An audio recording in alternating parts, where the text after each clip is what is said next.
गांधीनगर इथल्या कैलास बोरडे या व्यापाऱ्याच्या टेम्पोच्या डॅशबोर्डमधून कोट्यवधी रुपयांची रक्कम चोरीला गेली होती। ही घटना 14 जून 2025च्या मध्यरात्री 1 वाजता घडली होती। या प्रकरणी कैलास बोरडे यांनी गांधीनगर पोलिसात तक्रार दिली होती। दरम्यान स्थानिक गुन्हे अन्वेषण शाखेचे निरीक्षक रवींद्र कळमकर यांनी उपनिरीक्षक संतोष गळवे आणि जालिंदर जाधव यांची 2 पथक तयार करून तपास सुरू केला। उपनिरीक्षक संतोष गळवे आणि हवालदार वैभव पाटील यांना गोपनीय बातमीदारांकडून खात्रीशीर माहिती मिळाली। त्यानुसार पोलीस अधीक्षक योगेश कुमार गुप्ता यांच्या सूचनेनुसार हॉकी स्टेडियम परिसरात पोलिसांनी सापळा लावला। 2 मोटरसायकलवरून आलेल्या योगेश पडळकर, स्वरूप शेळके, स्वयं सावंत, सम्राट शेळके यांना पोलिसांनी ताब्यात घेतलं। गुडलक स्टेशनरीचे व्यापारी प्रकाश वाधवानी यांच्याकडे स्वरूप शेळके हा कामाला होता, त्यामुळे त्याला कैलास बोरडे यांच्या आर्थिक व्यवहार आणि रक्कम कुठे ठेवतात याविषयी माहिती होती। स्वरूप शेळकेचे योगेश पडळकर आणि इतर साथीदार मित्र असल्याने त्यांना याबाबत त्यानं माहिती दिली। त्यानुसार गेल्या महिन्याभरापासून राजेंद्र नगर इथल्या एका अल्पवयीन मुलाच्या घरात चोरीचा प्लॅन सुरू होता। त्यानुसार स्वरूप शेळके यांना कैलास बोरडे यांच्या मालकीच्या टेम्पोच्या डॅशबोर्डमध्ये कोट्यावधी रुपये ठेवल्याच आणि हा टेम्पो दुसऱ्या दिवशी बाहेर गावी जाणार असल्याचं सांगितलं। त्यानुसार त्यांनी 14 जून 2025च्या मध्यरात्री 1 वाजता 2 दुचाकीवरून जाऊन गुडलक स्टेशनरीच्या कंपाऊंडचा पत्रा उचकटून आत प्रवेश केला। लेलांच्या टेम्पोच्या काचा फोडून डॅशबोर्ड जवळील कप्प्यातील रोकडे एका पोत्यात भरून चोरून नेल्याची तसंच साथीदार स्वयं सावंतच्या मंगळवार पेठेतील खोलीत ही रक्कम ठेवल्याचं सांगितलं।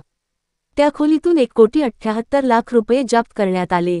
तसंच या गुन्ह्यासाठी वापरलेल्या 2 दुचाकी, 3 मोबाईल हँडसेट असं 1,79,05,000 रुपयांचं साहित्य जप्त केलं। तसंच या पथकाला विशेष बक्षीस जाहीर केल्याचं पोलीस अधीक्षक योगेश कुमार गुप्ता यांनी पत्रकार परिषदेत सांगितलं। अपर पोलीस अधीक्षक निकेश खाटमोडे पाटील उपस्थित होते। ही कारवाई पोलीस अंमलदार विशाल खराडे, महेंद्र कोरवी, योगेश गोसावी, राजू कांबळे, प्रदीप पाटील, संतोष बर्गे, गजानन गुरव, शिवानंद मठपती, अरविंद पाटील, परशुराम गुजरे, सायली कुलकर्णी यांनी केली। कोल्हापूर जिल्हा पोलीस कडून एक चांगली कामगिरी झालेली आहे। गांधीनगरचा एक गुन्हा होता ज्यांच्यामध्ये जवळपास 1,90,00,000ची कॅश जी आहे बॅगमधून पार्किंगमध्ये गाडी लावली होती, त्यांच्यामधून बॅगमधून पैसे काढण्यात आले होते। त्यासाठी गांधीनगर पोलीस स्टेशनमध्ये चोरीचा गुन्हा दाखल करण्यात आला। LCB कोल्हापूरची टीम, लोकल पोलीसची टीम ने त्यांचे पूर्णपणे तपास करून पाठपुरावा करून एक चांगली रिकव्हरी आतापर्यंत 1,78,00,000ची कॅश रिकवर झालेली आहे आणि त्यांच्यासोबत 5 आरोपी ज्यांच्यामध्ये एक मायनर आहे आणि 4 मेजर आहे ते ताब्यामध्ये घेण्यात आलेले आहे। सोबत 2 गाडी आणि 3 मोबाईलसुद्धा जप्ती करण्यात आलेली आहे। पुढची पण कारवाई चालू आहे। पुढचं जे शिल्लकची रक्कम आहे 10-12 लाखाची त्यांच्या पण पाठपुरावा चालू आहे।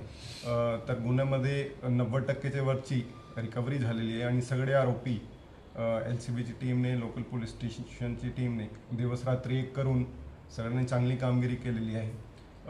तर असा एक जनरल पब्लिकला पण आव्हान राहील की काही असेल, कोणाला काही रिपोर्ट करायचं तर नक्की आम्हाला संपर्क करा, आम्ही पुढची कारवाई करणार आहोत।